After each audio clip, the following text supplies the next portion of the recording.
You are listening to Claret and Blue, an Aston Villa podcast brought to you by Birmingham Live. Hello, welcome back to the Claret and Blue podcast. My name is Dan Rowlands and I'm joined this evening by John Townley, and I'll apologise straight away for how red and rosy my ears and cheeks look. Went for a run not long ago, then quickly got in the shower, then jumped on this live as soon as possible. And also, I've put some frames up behind me, and it's annoying me that in real life they're level, they're perfect. But I was on this, it looks off, and I'll keep looking up at that corner myself, thinking it looks weird. John, how are you? How's things your end? Yeah, I'm all right, thanks, mate. Shame we couldn't get the win today, but we take the point, we move on. We've been good in recent weeks, and I think that the performance, at least in the first half today, was good, as we'll go on to touch about. But yeah, I'm fine, thanks, mate. Yeah, that's what we're here to talk about tonight. West Ham 1, Aston Villa 1. A little bit of a missed opportunity in some senses to go, a couple of points away from European football, if we're allowed to whisper that quietly. Don't think it's ever going to be achievable this season, but we have gained a point on Brentford and Brighton. They both lost this weekend, Brighton and Fulham, whichever ones it was. Obviously, we've gained 1 point on those, but should have been all three, really. It's a game you look at, as much as we've got a terrible record of West Ham, as the side that's near the bottom, we should, in the form we've been in, should be able to go there and get all 3 points. We'll talk about a couple of different flashpoints throughout the game as we go through, but we'll go back to team news first of all, and this is always a little bit of a pointless discussion in some aspects because you then go on to talk about the rest of the game, but I don't want to talk to you about the specific starting 11. I want to mention the bench, Diego Carlos being back. It's nice, isn't it, to have him back in the squad? Yeah, Steve agrees. Yeah, really good. I think it's been even his horse there. Yeah, Cheltenham as well next week, so that's relevant. I think it's been 7 months, I think, since it was in August, wasn't it? Late August. Yeah, really good. I think there was maybe hope that he'd be back in February, sort of in and around the matchday squad, but there's no real reason to push him. So he's fit enough to play Premier League football, which is great, although he probably can't do 90 minutes. I think just the fact that he can, come on if needed was is a major boost for us. And great for him too, because rupturing your Achilles, that can take up to a whole year to recover from. So the fact that he's done it in almost sort of, half a year, I suppose, is also good, because you're thinking at the time, snapping your Achilles can really kind of impact your career, especially at the age that he is. Old, but I think is he 30 now, or is at least getting to the other side of 30. So yeah, that was a worry, and I think because he's come over it as quick as he probably can, although it's been 6-7 months, then hopefully that bodes well in terms of next season. And yeah, it's good to have although I don't think, Contra and Mings have been particularly poor in recent weeks, especially, they've been good. Competition places, and we know how good Diego Carlos is as well. So yeah, we've definitely missed him, although he only played twice, but we know what he's going to bring to us, and hopefully he can be the player that we bought, although he's had 7 months out through injury. He's 30 on Wednesday, coincidentally, so many happy returns to Diego Carlos if you're watching for Wednesday. Our first draw under Emery, can't complain, says Chris in the comments. That feels like a stat that can't be right, but Wolves, yeah, there we go. Sure, I was just thinking there must have been another one, but it does feel like this kind of weird, flat almost result, I guess, performance as well to a certain extent, but I just feel like when you look at a game like West Ham and hope and target, that could be a 3-pointer for you coming to Bournemouth, or Bournemouth coming to us on next weekend. Another game that you look at as a game to get 3 points. So to only get 1, sorry, I just did a little burp then. I should have just got away with hiding that, but if someone spots it, I should have just said it. It just feels a little bit flat, a little bit disappointing to a certain extent. It's just, I don't know, I expected more. I wanted to see more. So to see a 1-1, no goals in the second half either, and it kind of petered out into a bit of nothingness, is just a little bit flat, isn't it? Yeah, I think so. I mean, usually I'm quite over dramatic and reactionary, but I'm not actually too frustrated, if I'm being honest. I think if you look at the games that are coming up, say Bournemouth and Forest at home, if you can win those, all of a sudden 7 points out of 3 games is okay, because we know, when we were talking a couple of months before about the January that we had, and it was a really nice run of games, and we know that in the Premier League there's 9 clubs below us, all potentially going to get relegated, but 9 teams won't go down, so those teams will pick points. So although West Ham are now they're just above the relegation zone, they're not as bad as what people probably make them out to be. I think they've won the last 2 games at home as well, scored 7 goals, and they rarely. I mean, they did have a couple of chances to be fair, but so did Everton when we kept a clean sheet there. Yeah. But they had to, take a penalty to score against us, and actually we'd probably keep a clean sheet if they didn't. If we didn't make a one mistake through Bailey, which we'll go on to talk about. So I'm not particularly frustrated. I mean, again, yeah, of course I'd like to win the game, but if you can't win it, don't lose it. And under Emery, we won't lose as many games as what we would if we had, a different manager, should we say? So I think away from home, we'll be fine next season, as long as we make the mistakes that we, could make. And at home, that's where we've got to sort of, continue to improve. But yeah, Bournemouth and Forest coming up at home, 2 good games. Chelsea away after the international break is going to be tricky now that they've kind of sort of, I don't know, come back into form, I suppose. And Leicester away is a nice trip as well, considering their sort of struggles as well at the moment. But yeah, overall, I'm not particularly, not as frustrated as I thought I might have been. We've made massive strides under Emery. There's a lot more to come. There's new signings. Carlos is coming back. There's a summer window, sort of onwards and upwards. It's just to the end of the season, we're never going to come out of 11th, it would seem. I was just thinking about that Chelsea game you mentioned there. Beating them would be a surefire way of closing that gap and finally getting out of 11th place, hopefully. I think Chelsea will probably continue to be okay, should we say, and get in and around 7th. I think you're probably looking at like a Fulham. Can they come down a bit more? I know they've missed the key player over the last few weeks, Palhinha. But yeah, hopefully we can continue to chip away. And if you can get 2 home wins on the bounce, Forest and Bournemouth in the coming weeks, get a result at Leicester, maybe get something at Chelsea. And this point, all of a sudden, looks it's not so bad against the West Ham team, the lives. And yeah, they're not having a good season, but we know that that's the same team that finished 6th or 7th last year. So yeah, onwards and upwards, I think. Yeah, I think if you were plotting a kind of graph with the trajectory of where Villa have gone this season since Emery's come in, it's been mostly uphill, and then maybe a little kind of sideways step here and there, and then overall, if you're zooming out, it's all one up, isn't it? Pretty much. Yeah, if you're zooming out, I like that. But it's going to continue doing that, though, isn't it? Because he's had hopefully, yeah.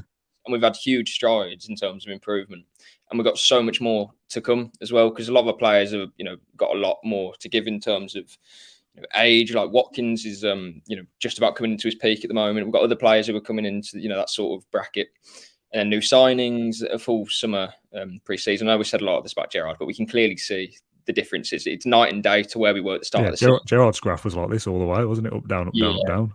But down. Just in the first half, though, you could just see. I was thinking at the time, like if you're a West Ham fan, you'd be watching Villa and thinking, "Oh, that's what a proper sort." I know, just David Moyes, but that's what a proper team's doing. Like we were keeping the ball really well, dominating in patches, defending well, apart from one mistake, and then we were creating really good opportunities, good link of play with Moreno and Buendia and different bits. And I was really pleased after the first half. The second half kind of just went by without much, to kind of talk about. Duran obviously had those 2 chances, not much the, kind of reactionary shots, I suppose you could call them. But yeah, overall, I think it's positive. Again, we could have won the game. We could have lost it at the same time. So we take the point. London Stadium, for as bad as West Ham have been, they haven't been horrendous at home. They've been really bad away from home, but at home it has been so bad. So to get a point, we take it. As long as we can sort out our home form from now to the end of the season, I think going into next season, I've seen enough already that would suggest that we're in really capable hands and that a top 7 push would absolutely be on. As long as, I say, we can improve a couple of positions, add a bit more depth, and we can continue to perform as we've done away from home and translate that to home as well, we'll be right up there, I think. Yeah, in recent weeks we've said things like, there's not a massive amount to talk about from this game, but there are these spells of like intricate passing play or players actually playing between themselves and making space for each other and dribbling with the ball or having nice passes, whatever it is. And it might only be fleeting moments throughout a game, and then you go on to draw like today, and you kind of think, well, that's all forgotten about. But those kind of building blocks are there for the future going forward. As you said about what, if you're a West Ham fan watching the opposition today, us, we've done that and we've spoken about it on the podcast going, I don't know what Steven Gerrard's trying to do. Look at Fulham or look at Bournemouth or whoever we're playing and going, I can see what they're trying to do, but I don't know what Villa are doing. It's the reverse of that now. You can see where we're headed. It's just that, unfortunately, for the position that Emery's taken over in, he's had 1 transfer window and we haven't got the players to play the way he wants to play just yet. They're all giving their best, I think, for the most part. But to be, if we're to go back to the graph, if we're up here with Emery at the moment and we want to be up here, we need to sign some players to bridge this gap between the players we've got now who aren't quite capable and players that know this system and understand it and will have a full pre-season to work on it. There's a comment from Daniel who says getting upset over a draw shows that we're moving in the right direction. Yeah, I don't know if I'll go as far to say that I'm upset about it, but it's annoying not to. It's annoying not to take all 3 points against the side who are 16th or 17th. But yeah, it's frustrating. You want to do more than that, but it does show that we're heading in the right direction, I guess. Exactly. It's like you kind of, for the next 12 games, or I think it's 12 games left of the season, we've kind of just got to take what, you take the positives and what you can get, and come the first game of next season, I think there'll be such a positive energy and a real belief that we can really do something, because we've come out of a third of the season, maybe more. We've obviously struggled a lot under Gerrard and not really looked like we knew what we were doing, and under Emery it's taken him 4 months to, as I say, make huge improvements in terms of not just defensively and being organised, back to basics, all of that stuff. It's not just that; it's just say patterns of play, players linking together nicely, and we're creating good opportunities off the back of it. And those are the sort of things that we'd look at Villa Park and think, I wish we could play like this Palace team or this Leicester team, whatever it may be. And we can't lose sight of that, of how quickly we have come. Like I always say, we were a championship team like 4 years ago, or 5 years ago, how many years it was now, 4 years ago. So the improvements that we've made are huge, and we can't sort of do that thing that Villa fans usually do and think, we could get Europe this season, but we only draw to West Ham. That's not really good enough. We got to take it as a pinch of salt that we're like 10 points ahead of some of the teams beneath us, and we've made massive improvements. If you said that there was 9 teams all scrapping, the bottom of not the bottom of the league, but in terms of scrapping survival. You would put us in that bracket after we couldn't beat Leeds, down to 10 men, after we couldn't beat Forest, who were poor at the start of the season, and we had other poor results. We lost to West Ham, and that was like the first goal they scored away from home, and first they had. So massive improvements and a lot to look forward to next season. It's just frustrating on a Sunday night. You can't celebrate a win against a team that haven't been particularly great. But again, for me, there's just more positives, and I seem to be kind of coming out of most games now feeling like that. I think the Leicester game was a blip, but again, we knew there's mistakes there, and those mistakes hopefully won't happen in 2 months, let alone 2 years. So the long-term vision is really positive. It's just a bit frustrating when you can't sort of celebrate a win against a team that is 5 or 6 places below you. I think that's a really nice kind of overall assessment of the game as a whole. So let's try and zone in on a couple of individual moments. Let's talk about the goal. I really like the goal. It's not like a flashy goal. It's not going to win goal of the month or goal of the season or anything like that. But just the way it came about, just nice, really nice. I love a cross from deep. It always looks nice, doesn't it? When it's got loads of whip on it. The header's good from Watkins. Very kind of annoying that it wasn't last week, so he could continue his goal streak going forwards. But that's 6 goals in 7 games now. 4 consecutive goals away from home. Great header as well. Just a really, really nice goal overall. Great ball in, great header. And like you said, frustrating that that's not the winning goal at the end of the day. But another one closer for Watkins to get his goal tally to, what is that, double figures now? 10 or 11? 9 goals in the Premier League. Okay, yeah. I think it's 10 overall, or maybe 11, unless he scored in the cup competitions. I know he scored at least once against United. But really good for Watkins. It was almost, obviously you want him to get as many goals as you can in a row. But I suppose after he scored 5, then didn't score and missed the chance that he missed to go as well against Palace. Yeah. You were kind of thinking, oh God, he needs to kind of get back on it as quick as possible, because we know that Watkins can, and it's not really criticism, like in his 14-goal season, his first campaign with Villa, he would score 4 goals, go 6 games without scoring, then score, kind of in sports. So it's nice that he can, the game after, he would have been really frustrated with himself not to get his 6th in 6th and miss a big chance. The game after, he takes, it must have been one of his first touches as well. I think it was our first forward movement, or whatever the proper phrase is, like our first attempt on goal, or whatever the goal, I'm pretty sure.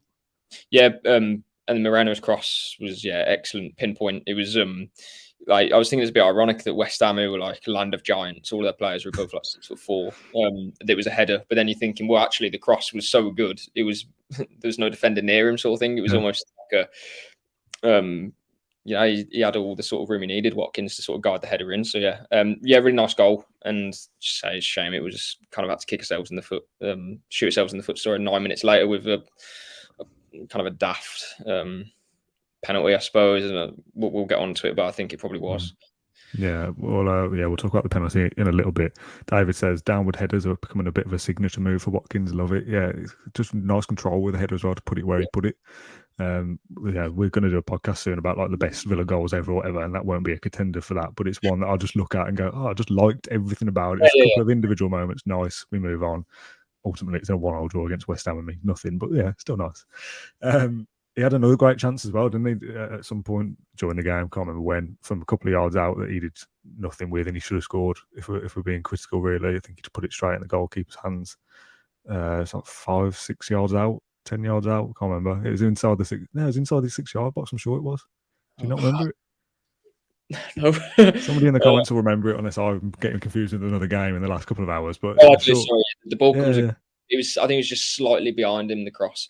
I think it's Moreno again. So I think that's why Moreno's so good, because I don't know what the right word is, but sort of the variation of his crosses and his deliveries and his passing and his movements. You can't predict what he's going to sort of do if you're a defender. You don't know if he's going to drill it across the box or stand one up at the far post, so that's good. But yeah, he's just slightly behind him. I think Watkins had to kind of move his feet, and that was the only place he could really, put it. I think like a Giroud or something, like an expert at that, he would have hit it with the outside of his boot. Backheeled it. Yeah, and that's what he does though, and that was his trademark. But yeah, Watkins just got his goal. Can't really complain too much. Is there a kind of wider conversation here for Ollie Watkins being in the next England squad, do you think? Yeah, he has to be in it. He has to. There's no, obviously Harry Kane's in it, but who's England's second striker at the moment? It's not going to be. Before we came on, I was trying to think of who was in the last. Was it like Callum Wilson? Was he? We've got Tammy, Callum Wilson, and Ivan Toney. And unless I've missed one, those are the only ones that I can think of. But Watkins is one of the informed players in the Premier League, let alone the England national team. So yeah, he has to be in it. I think I said it after he scored 4 goals just making a row. He has to be in it, because not just because of how well he's playing, but the competition isn't anywhere near as what it should be really for an England squad when you think about it. Like Callum Wilson hasn't scored, don't think, or he's scored very little since the World Cup, since the end of the World Cup. Ivan Toney's obviously got those charges against him with betting. The FA don't probably want to pick him at the moment. And who's the other one that I mentioned, but I can't remember. I don't know, I've already forgot. I'm sorry. Tammy Abraham's only scored 6 goals. So yeah, he'll be in the squad. He'll probably be in a mix with like a Rashford, Kane, and then other wide players like Jack Grealish. I was going to say, if Rashford wasn't in last time, he'll definitely in there with the form he's had. There's nuance here, isn't there? Will Gareth Southgate specifically pick Ollie Watkins and those kind of conversations? Maybe not, but should a player that has had Ollie Watkins' form this season be in the international side for friendlies and qualifiers? 100%. Yeah, and he does like Watkins, to be fair, Southgate. I remember he said in the World Cup, I think it was the World Cup, he was quite close to getting in it. He missed out. Just after he missed out, he mentioned him. In the Euros as well, he was very close. Or he got him, but missed out in the last, selection. But yeah, he likes him a lot. Watkins brings something that a lot of strikers can't in terms of his pressing. We all know what he gives us. So yeah, he's an excellent player, and hopefully he can get in the England squad, although we all know what kind of happens after that. But I think if you evaluate it, I don't think we can be particularly scared of him leaving, because I don't know. I just get the feeling that, number one, we just wouldn't let him go. Plus, top teams, I think, are looking for a certain type of striker, and I'm not sure if that's Watkins. I think you want like a killer. Watkins is scoring goals and doing really well for us, but I think that's his level really. If we were in the top 7 or something, could get in towards that. That's Ollie Watkins' level. I think. I don't know if he's a Champions League player just yet, although I love him. And he could definitely offer something to an Arsenal, to a Man United, or whoever, because he's so different to what other strikers are. I don't think teams would be paying the sort of money we want for a striker that would sit on the bench. So yeah, that's sort of no issue. And I think him being around the England squad is only a good thing anyway for him, and then for us. So yeah, I saw a story that Ash wrote about saying that Ollie Watkins deserves a new Aston Villa contract or something like that. And it's probably one of our wider kind of midweek podcasts. We'll have a specific chat about Watkins and his England future and his Villa future, and whether he deserves a new contract. I'd be on board to keep him. I think you're spot on there that if we're in the top 8 of the Premier League pushing for the top 6, and Ollie Watkins is a 15-goal a season striker, that probably is about as best as he can do and we can do in terms of having him in our side with other players supplementing him, getting 10, 9 goals around him. There'll be a lot of talk about a 20-goal a season striker. I'm not sure they quite exist unless they're at the elite level. And like you said, are Arsenal or Tottenham going to pay 50 million for Ollie Watkins to be a second striker and score 6 or 7 goals a season? Seems very unlikely. So it's almost like a little perfect scenario of club and player match each other very, very well. Yeah. Let's move away from Watkins then and to the goal we conceded through the penalty. The penalty, I mean, with my Premier League referee's VAR hat on for a brief second, I can see why it was given. There's contact on an opposition player in the penalty box. You can't do that by the letter of the law. It's a penalty. With my Aston Villa fan having the common sense hat on, absolutely outrageous. How is that a penalty? There's not enough contact to make him go down. So part of me thinks, well, if you're Leon Bailey, don't touch him at all then. Because unless you're going to properly give him a nudge to get him off the ball, don't touch him at all so you don't give the referee a decision to make. But if that's on the halfway line, is it even a foul? Probably not. Almost certainly not. So why is it a penalty? Just because it fits in this letterbox rule of if it's in the penalty, contact penalty. It's just outrageous. There's no way it should be given. And yes, like I said, with my referee's hat on, I can see if that's the rules, they have to stick with it. I get it. If it's not quite the rules and the referee's giving it, why are VAR not going, actually, you know what? I don't think that's quite right. Let's change that because VAR don't overturn anything. But from a Villa fan's perspective and not a Leon Bailey perspective, don't be stupid, Leon Bailey. Just don't touch him because you've not done enough to get, the ball side of the man anyway, to put a proper challenge in, to keep your hands off and don't give away the penalty in the first place. Yeah, I think it's one of those where the blame has to go to the attack. I mean, I'm the first one to say I think it's a disgrace that those are given as penalties, but we know that they will be, and so do the players. That's why they fall over. Exactly, yeah. They're going to win a penalty, and I hate it. It's not good. And but it's not a foul anywhere else on the pitch because the West Ham player wouldn't go down either because he knows it's probably not going to get given. He knows if he goes down in the box and there's been some kind of physical contact, he'll win the penalty. So he's going to do it, isn't he? You do have those ones like when he goes to the corner flag and the players just stand still and the defender goes slightly tight to them and they just fall backwards. It makes no, like Ramsey did it, to be fair, in the first or the second half. I don't remember when. It was really soft. It was never a foul. Yeah, I think it's one of those where I think the blame has to go to Bailey just because he knows what Paqueta wants to do, because Bailey would probably do it himself. So don't make any forward motion, basically. You've literally just got to stand still because Paqueta only wants to do one thing and he knows where he is. So yeah, he's heading away from goal as well. I don't think a defender or a defensive-minded player would even make or attempt to make a challenge there because he's heading in the wrong direction. But Leon Bailey as a forward should think, well, if I had a defender on my back like this, I will be going down here. So I'll going to stay well away because he'll do the same to me. It's just stupid. It really is. Yeah, it is. And I think it's one of those where if Kamara was fit, maybe Bailey wasn't playing because you have McGinn further forward, further forward, and then all of a sudden, if that's then McGinn or something instead of Bailey, it's not a penalty, and we might win the game, 1-0. So those are the little fine margins that we can't put up with next year. And Bailey will hopefully learn with it. That sounds like one for write that down for our butterfly effect sliding doors moment. If Kamara, I almost said Chris Kamara then, Christ. If Kamara plays against West Ham, Leon Bailey doesn't give away the penalty and we win the game. No, basically, what I'm saying is if Bailey weren't there, we wouldn't have considered the penalty. It was sloppy. Any sort of defensive player is aware of that more so than attacking players. I don't know why. Like you see attacking players like steam up to a defender or something when the ball's in the corner flag and a bit of contact and they're down. It's very similar to that. And I think the penalty that we kind of shouted about, or Buendia shouted about, was very similar. Sort of minimal contact, player looking for it, but then the ref doesn't give it. So I actually think it's more of a consistency issue, really. Like if you're going to give one, you have to give the other. If you don't give one, don't give the other. I'd rather see neither of them be given because I don't think either of them are penalties in terms of real contact. But at the same time, in March 2023, those are probably penalties. So maybe we should have had one, to be fair. Yeah, I think there was certainly more in the Buendia Rice one. Was it Rice? Yeah, it was Rice, I think. Yeah, because they were going after each other afterwards, weren't they? Yeah, that was weird. I think there's more in that. And that's not just me being biased of one's forward and one's against, because a couple of weeks ago we were talking about the tight offside, whatever game that was, and I was saying that it shouldn't be given, and everyone else was saying, no, it should be, it's clearly offside. So I'm always trying to look at it from a neutral's point of view to a certain extent, as much as I can with my Villa stuff in the background, very clearly on a Villa podcast. But the one on Buendia was more of a penalty than the Bailey one was for them. But like you said, if you give one, you have to give both. And I also agree with you. I'd rather see neither give them because I want to see more contact than that to make a foul for a penalty.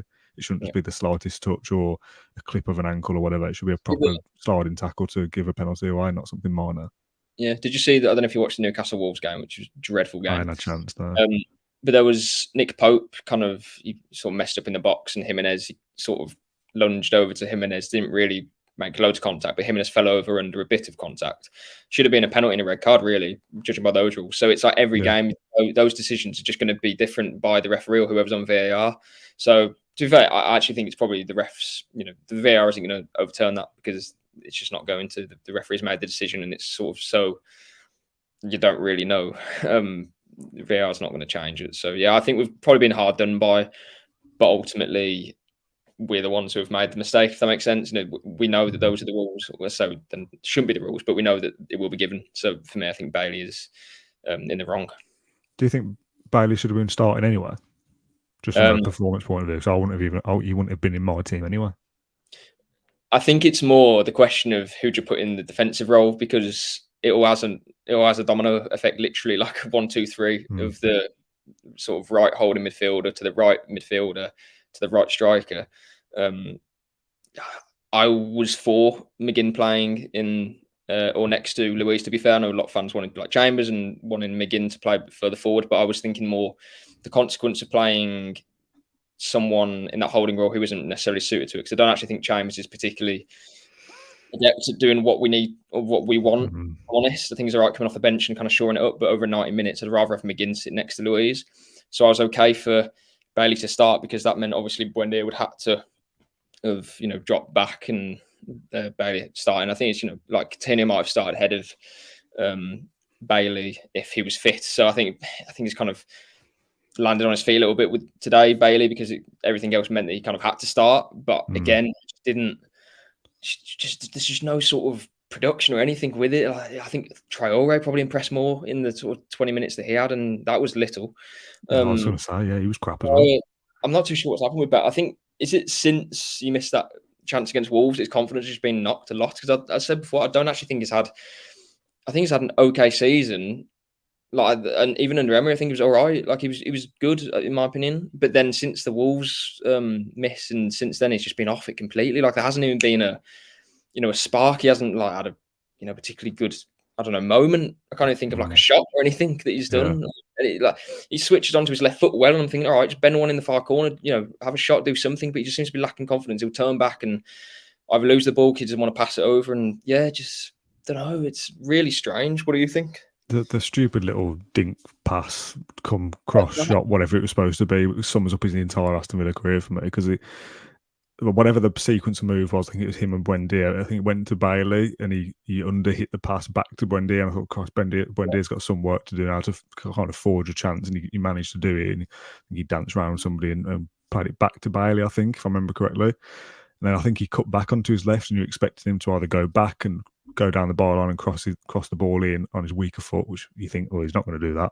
So stay on your left, cut inside maybe, and take a shot from distance, or whip a ball to. So I think there was somebody overlapping on the far side as well. And he kind of did nothing. It did neither. It was like a little chip pass through to Buendia, who was making a run in behind, but I think it just went straight to the West Ham player. And it's just like, that's it. That little moment there, that 10-second clip, if anyone can remember the specifics of it, you'll remember how I felt feeling the same way. Just like it was neither one nor the other. It wasn't a proper cross or a shot, and it wasn't good enough to be a pass to play through Buendia or whoever it was either. And it was just nothingness, and you think, Christ, is that what 30 million gets you these days? And he might go on to be a great player for Aston Villa. He might go on to be a great player for somebody else somewhere. He might go to another club abroad, and we think, he used to play for Aston Villa now. Look at him, he scored 20 goals in the Bundesliga, or whatever it might be.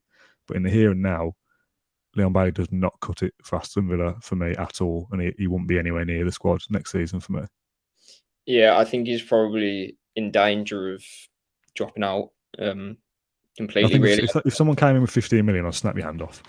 It'd be interesting to see what the club does, because we know we're going to bring in. We were talking about Cameron Archer's future, for example, and I'd argue that Cameron Archer would warrant of running the team next season over Bailey at this point, because he simply hasn't shown enough. And it's a really tricky one, because I do think a lot of it is confidence, because I do think there is a player in Bailey. I think he offers a lot, but he just hasn't shown it. Like, he just hasn't. He was doing really well in the Bundesliga, and I know a lot of people talk about the Bundesliga and don't think it's anything to do with the Premier League and whatever. I understand that, but a lot of good players, do come from the Bundesliga, and he was doing very well for Leverkusen.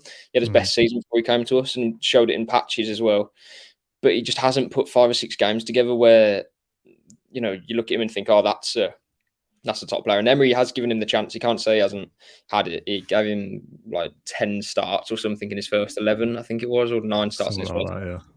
I almost felt like that was his trial, under Emery. And Emery's now thinking, well, I know I'm going to bring in a top forward. I'm happy to keep Bailey in my squad. But now I'm even questioning if that is enough.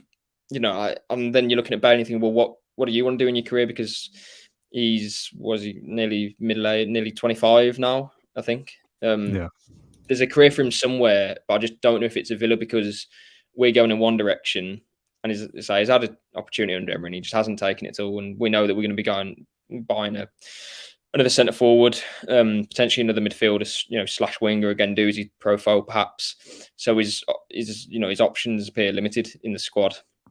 I wonder if he'll sort of assess his future and think, do I want to sit, sort of in reserve at Villa for the next, year or so, or shall I just get out sort of while I can, I suppose? Because his stock hasn't fallen off a cliff necessarily, because the Bundesliga season that he had was only 2 years ago.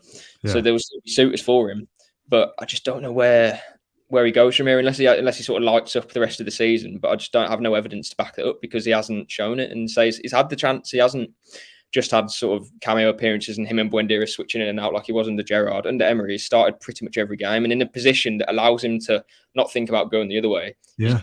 He's standing up front. I know he's got defensive responsibilities, but everything there is sort of allowing for him to use his best attributes, which is counter-attacking with pace. His left foot, he can cut inside, link with Watkins. There's options for him. And yeah, honestly, it's just, I don't know where he kind of goes from here, because it is really frustrating to watch. And no doubt he's incredibly frustrated himself as well. It's not going to be happy that he's not playing well. Exactly, yeah. We'll take a quick straw poll from the couple hundred people that are watching along live. Just reply for Leon Bailey's future. Keep, bench, sell, something like that. You want him starting, you want him in the squad, or you want to just get rid of him. I found a tweet from during the game, like a minute-by-minute update that Greg Evans did of that kind of Buendia Bailey moment I was just talking about. It's actually a great tweet, the way he's written it. He said, Buendia loses the ball, wins it back, races forward, holds off challenges, retains possession under pressure, finds a teammate, makes a good run into space, but then watches Leon Bailey hopelessly lob a cross into the box that he's easily dealt with. It's like, yeah, that's it. That was the moment. A little bit of hard work, a little bit of something there, effectively ruined by Leon Bailey. Sell, bench, sell, keep. He's better off the bench, sell, give away. Yeah, that's pretty much the synopsis there. My only sort of other thought on it would be that, and I've said for a while, we need to improve the first 11, which improves the bench. Yeah. I don't think we can think, Bailey's out of form, whatever it may be, I'll sell him and I'm okay. But I think that would come down to what Bailey wants. Similar to Danny Ings. Danny Ings was not really going to have a future at Villa. He knew he was going to leave in the summer if it wasn't now. And in January, when a decent offer was tabled by Villa, we didn't, keep him and say, "Oh no, we want 18 million. We'll take 50 million and allow you to leave." That'll be a similar case to Bailey, I presume. If he's not in Emery's plans, we don't know. But I think we've got to be careful, because we can't just swap a first 11 player out and bring another one in, because then the bench is still the same. If Traore doesn't have a future, who are we bringing on to try and impact a game? I know Bailey hasn't been at it yet, but we do have to think about that. For example, if we had no Traore and no Bailey today, who are we bringing off the bench to play in that role? I know what you mean. I know Duran's there too, but I meant, like a midfielder, someone who can do that sort of role. So I think we've got to be careful of that too. Kind of improve your first 11, but that means, Bailey having potentially fewer starts, but someone of his quality can still come off the bench, in my opinion, and do something. I just think he's lacking so much confidence at the moment. The summer will be a big one for him, and I think it mainly depends about what he wants to do with his future rather than anything else. Just on the penalty kind of phase of play, I guess, before we move on, and we'll keep this section a little bit brief. The stream I was watching it on, the commentators, I don't know who it was, but I thought they were terrible, first of all. Very biased towards West Ham, and there was a comment about Steven Gerrard as well, where they said about the job Emery's done. and not the improvement over Steven Gerrard, and was it like the right decision? And whoever the commentator was like, well, I like Steven, I'm a fan of his, and he'll be back in management soon to have another go at another job. It's like, come on, absolutely woeful. Never manage again if he's lucky. That's enough about Steven Gerrard. Anyway, the little phase of play before it gets to the penalty, obviously Watkins clears it off the line, but before even that, Martinez almost flaps at the ball in from the corner a little bit. And there was a couple of occasions, I can't give you specifics, but there was a couple of occasions throughout the game where I didn't feel like Martinez was commanding his area as well as usual. It just looked a little bit of an off day.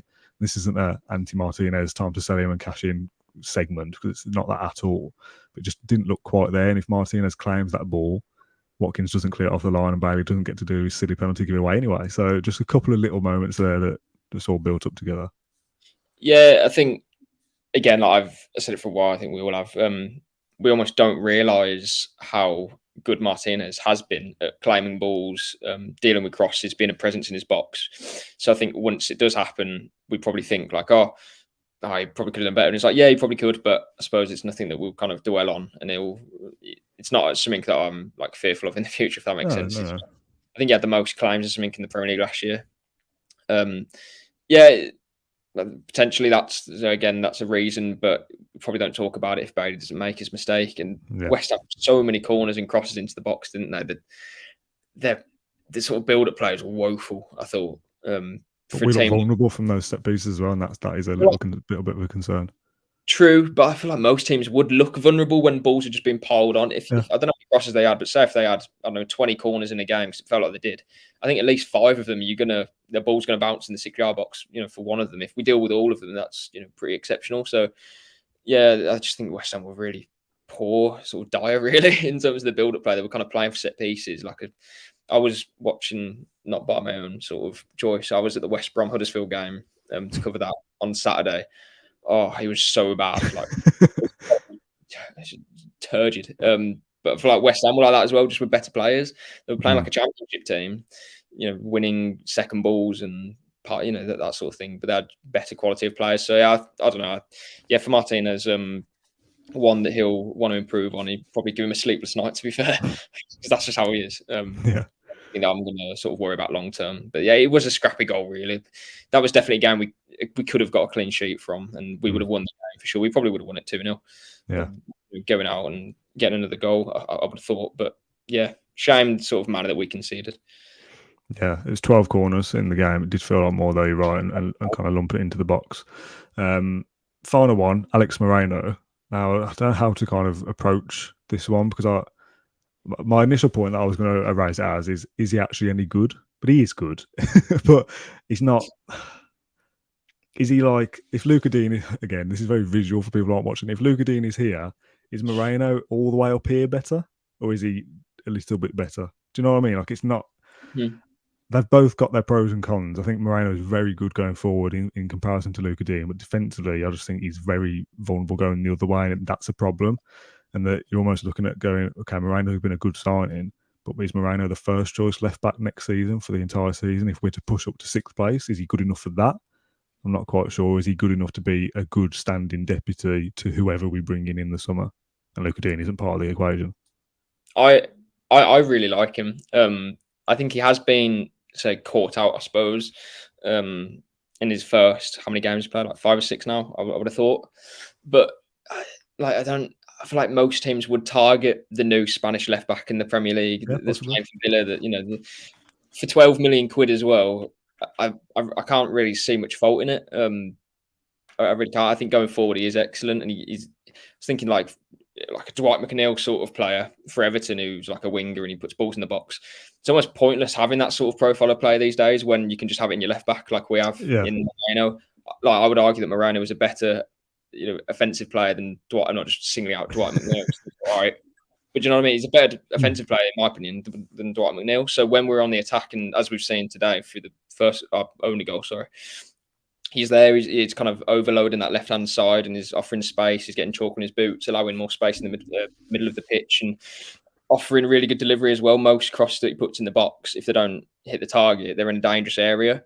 And I'm not saying Luca Dean can't do that, but I don't really remember him putting. I know he put that ball in the box for the Everton chance that Watkins could have scored. Very similar, actually, to the one that we scored today. Yeah. But I don't remember him having sort of 5 games where he puts three balls in the box that we could score from, and that's what Moreno does do. He gets to the byline, and I think obviously defensively we look at it and think, okay, well, he's kind of coming up short at the moment, but this is why he's playing. This is why Unai Emery bought him in January, because he's got 15 games, should we say, to try and adapt to Premier League attackers and different tactics defensively. He won all of his tackles today, made 3 chances and had 84% pass accuracy, which is really solid. And his numbers that he's posted since he joined have been good. I think it's just in little moments, for example, when Jared Bowen, like, I don't remember Matty Cash particularly being asked to do too much, or their left wing doing, at least in the first half, was mainly going down their right channel with Bowen. But I thought he dealt with it okay, Moreno. There was a couple of times where he'd kind of get caught out ever so slightly, but teams will target him, and I think he'll only be better for that going forward. I think in the summer, I can't see us buying another left back. I think for Luca Dean to be I don't think Dean will be here next season. I think he's too expensive to be back up. His wages are high. We spent a lot of money on him. I think Moreno and somebody else will be. I don't know whether that'll be a youth prospect to back up to Moreno, or another first team player will come in to compete alongside him. But I can't see Dean being here. I'm not sure. Again, I think it depends on the player. I think it's like him and Bailey, for example, players that would expect to be first team when they joined, and now they're all of a sudden they're not. It depends what they want to do. And as much as Luca Dean isn't, we know he's not the sort of the preferred. Is a lot of game time? I feel like Emery was almost going to just use them both for different reasons, and we don't have one outstanding left back, but we have 2 left backs who can do different jobs. And I just think we have bigger, not problems, but bigger. Well, I suppose they are probably bigger priorities. Yes, exactly that. And do we need to improve Luca Dean and Alex Moreno? In my opinion, you have to spend like 35, 40 million quid on a left back. So if we do that, then we've then got space for another 80 million pounds worth of signings. Probably that's 2 more players. So because we're gonna have to spend 40 million pounds on each player, in my opinion, to really improve the team, especially in the attacking areas. Like Alex Moreno can cost 12, 30 million quid because he's nearly 30. And he isn't like a world-beating left back. But for us to sign a top forward who's going to improve us, we're going to have to spend big money unless you get free transfer. And I don't think someone like Marcus Thuram is going to come to us. Guendouzi is going to be 40 million. So you got to kind of allocate your cost effectively. I think that's more priorities than left back, in my opinion. I think Moreno's done well. He'll just continue to be tested, should we say? But I do think that will benefit him, and I think there is a good player in him.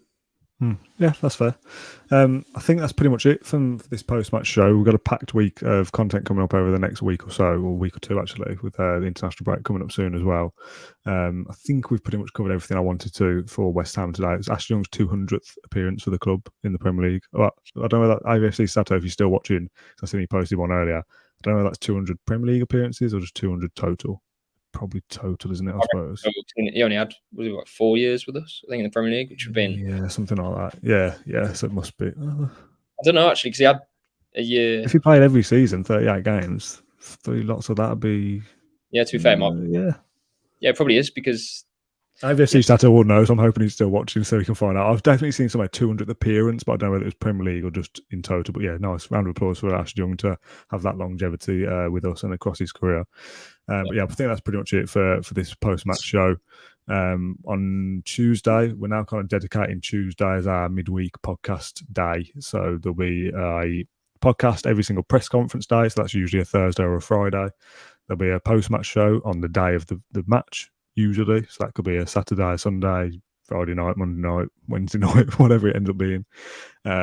And then Tuesday is our like midweek episode where we'll talk about something else. So we want suggestions of topics you want us to talk about. It could be nostalgia stuff. It could be specific players. Like we said about, does Ollie Watkins deserve a new contract? It could be like a 15-minute mini podcast episode that we want to do. This week's show is going to be about the Villa Park atmosphere. So if you're still watching this episode, the post-match West Ham, and you want to comment your thoughts on the atmosphere at Villa Park, leave them down below and we'll read some of those out on Tuesday's show. What do you think about the atmosphere, John? Quickly. You on the spot. I personally don't think it's as sort of bad as what people make out to be. I think the atmosphere is okay. The players need to do their bit and the fans will follow. My only gripe is that I don't like it when people boo and stuff when the ball goes backwards, because they're doing it for a reason. Short and sweet. Yeah, fair. A few people said, think it's 200 for Villa, must be Premier League. It was 100 for Martinez today. It was 100. Martinez's 100th Villa appearance. It's not his 100th Premier League appearance for us yet, because I know that's coming up in a couple of games, I think. Yeah. Ollie Watkins is also close to 100 Premier League appearances for us as well. I know that's coming up as well, because they were signed at the same time, weren't they? So it's bound to be similar. So Tuesday's show about the Villa Park atmosphere. On Thursday or Friday, there'll be a pre-match show for the Bournemouth game. That'll be me and Ash, because you're going away on holiday, is it this week? Yeah. Yeah, where are you going? Porto. Porto. Oh, yes, yeah. You said, are you going to go to Victoria and do some research? I am actually, yeah. Yeah.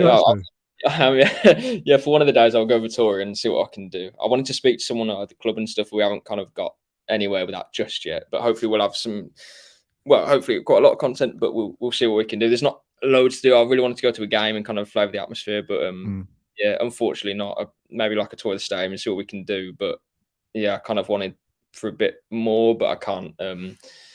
Yeah, there's different reasons why we can't get total access at the moment. Okay, yeah, fair enough.